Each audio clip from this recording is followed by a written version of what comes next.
बिहार के लोकल तमाम छोटी बड़ी खबर में आप सभी श्रोतागण का तहे दिल से स्वागत है। तो आइए जानते हैं पहला खबर गया से। विधानसभा चुनाव कार्य में लगे वाहनों के लिए राशि भुगतान में कैमूर जिले को मिला राज्य में तीसरा स्थान। बिहार विधानसभा चुनाव संपन्न हो चुका है, नई सरकार का गठन भी हो चुका है। इस बीच चुनाव कार्य में इस्तेमाल किए गए वाहनों के राशि भुगतान के मामले में जिला अग्रिम रहा है। लॉग बुक प्राप्त होने के बाद राशि के भुगतान करने में कैमूर जिले को राज्य में तीसरा स्थान प्राप्त हुआ है। यहाँ केवल 573 वाहनों का भुगतान शेष रह गया है। कैमूर के करकटगढ़ में बन रहा है मगरमच्छ संरक्षण केंद्र। यहाँ के जलप्रपात और मगरमच्छ के बारे में जानिए एक खास बात। यह खबर है भभुआ से। यूं तो मगरमच्छ को देखने पर पसीना छूट जाते हैं, चिड़ियाघरों में भी इन्हें देखने वाले को रोंगटे खड़े हो जाते हैं। ऐसे में यदि कोई मगरमच्छ सामने आ जाए तो फिर प्रायः ऐसा नहीं होता है, क्योंकि मगरमच्छ भी आबादी से दूर रहना पसंद करते हैं। कैमूर जिले के करकटगढ़ में उनका बड़ा नुकबा है। अब सरकार भी उनके संरक्षण संवर्धन की योजना बना रही है। करकटगढ़ जलप्रपात के पास मगरमच्छ संरक्षण केंद्र बनाया जाएगा।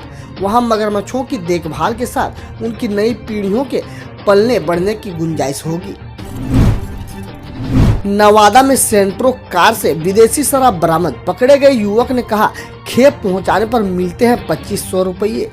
खबर है नवादा जिला से। नवादा जिले के रजौली थाना क्षेत्र के समेकित चेक पोस्ट पर मंगलवार देर रात एक सेंट्रो कार से शराब बरामद की गई। इस दौरान कार सवार 2 लोग को गिरफ्तार किया गया है। उनकी पहचान तेलैया निवासी मो गयासुद्दीन के 19 वर्षीय पुत्र मो इरफान, कोडरमा जिला के लोलचनपुर निवासी विजय रजक के 18 वर्षीय पुत्र पिंटू कुमार के रूप में की गई है। उन्हें आज जेल भेजा जाएगा। गाड़ी मालिक की तलाश में जुटी है पुलिस। आस्था का 4 दिवसीय महापर्व शुरू। इस बार औरंगाबाद के प्रसिद्ध देव सूर्य मंदिर में नहीं लगेगा मेला। दिवाली के बाद से ही छठ महापर्व की तैयारी शुरू हो गई है। आज से 4 दिवसीय इस पर्व की शुरुआत हो रही है। पहले दिन व्रती नहाय खाए करेंगे। घरों में उत्साहित माहौल है।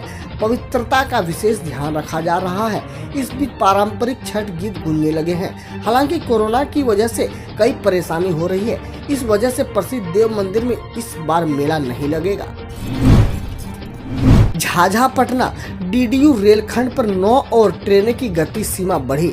130 किलोमीटर तक हो सकती है रफ्तार। पूर्व मध्य रेल यात्री सुविधाओं के साथ साथ रेल क्षमता में वृद्धि और आधारभूत संरचना के विकास से जुड़े कार्यों को क्रमवार पूरा करने में जुटा है। इसी क्रम में झाझा पंडित दीनदयाल उपाध्याय रेलखंड पर चलने वाली 9 और ट्रेनें की गति सीमा में वृद्धि के साथ दानापुर मंडल में अब कुल 21 ट्रेनों का परिचालन अधिकतम 130 किलोमीटर की प्रति घंटा की गति से किया जा सकेगा। पूर्व डिप्टी सीएम सुशील कुमार मोदी और संजय झा को बिहार सरकार में मिली नई जिम्मेदारी। पूर्व डिप्टी सीएम सुशील कुमार मोदी के बिहार की नई एनडीए सरकार में शामिल नहीं होने के बाद से माना जा रहा था कि उन्हें संगठन और सरकार में भी कोई अहम जिम्मेदारी मिल सकती है। सीएम नीतीश कुमार ने शपथ ग्रहण समारोह के बाद कहा भी था कि मैं सुशील जी को मिस करूंगा। अब सरकार ने भाजपा के वरिष्ठ नेता व पूर्व उप मुख्यमंत्री सुशील कुमार मोदी के साथ ही पूर्व जल संसाधन मंत्री संजय झा को विधान भवन में ठिकाना मुहैया करा दिया है।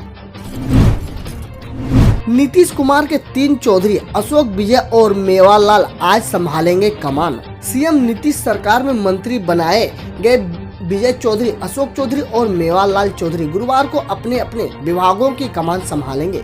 तीनों चौधरी में मेवालाल चौधरी पहली बार मंत्री बनाए गए हैं। जदयू के नेता मेवालाल को शिक्षा मंत्री बनाए जाने के बाद से ही बिहार के सियासत में उबाल था। विपक्षी उन पर लगे भ्रष्टाचार के आरोपों को लेकर आक्रामक था। इसके बाद नीतीश कुमार ने कल बुधवार की देर शाम उन्हें तलब किया था।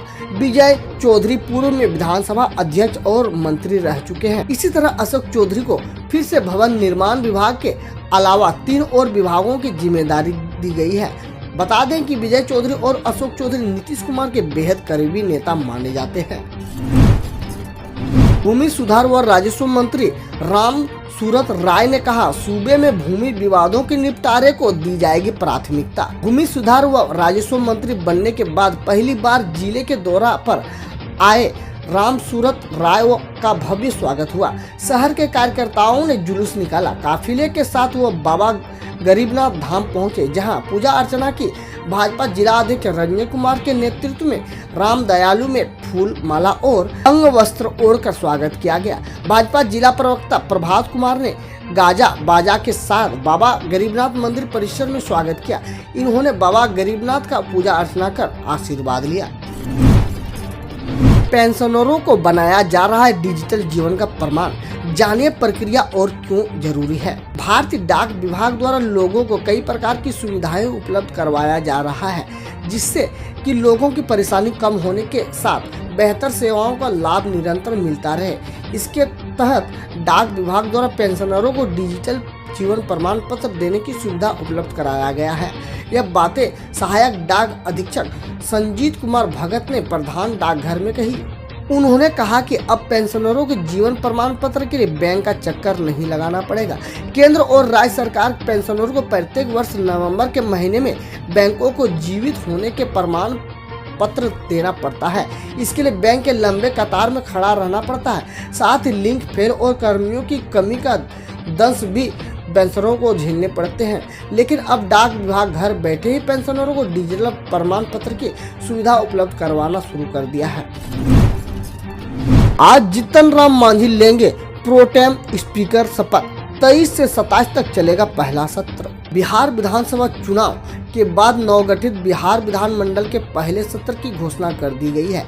नवगठित विधानसभा का सत्र 23 से शुरू होकर 27 नवंबर तक चलेगा, जबकि विधान परिषद का 2 दिनी का सत्र दौरान 25 नवंबर को नए विधानसभा अध्यक्ष को चुना जाएगा। इसके पहले जीतन राम मांझी प्रोटेम स्पीकर होंगे। प्रोटेम स्पीकर के रूप में मांझी गुरुवार को शपथ लेने जा रहे हैं। खबर है पश्चिम चंपारण से। बगहा पुलिस जिले के 63 छठ घाट संवेदनशील शहर के 2 घाटों को किया गया प्रतिबंध। बगहा नगर क्षेत्र के 2 छठ घाटों क्रमशः गोड़ियापट्टी व रामधाम को अति संवेदनशील के श्रेणी में रखा गया है।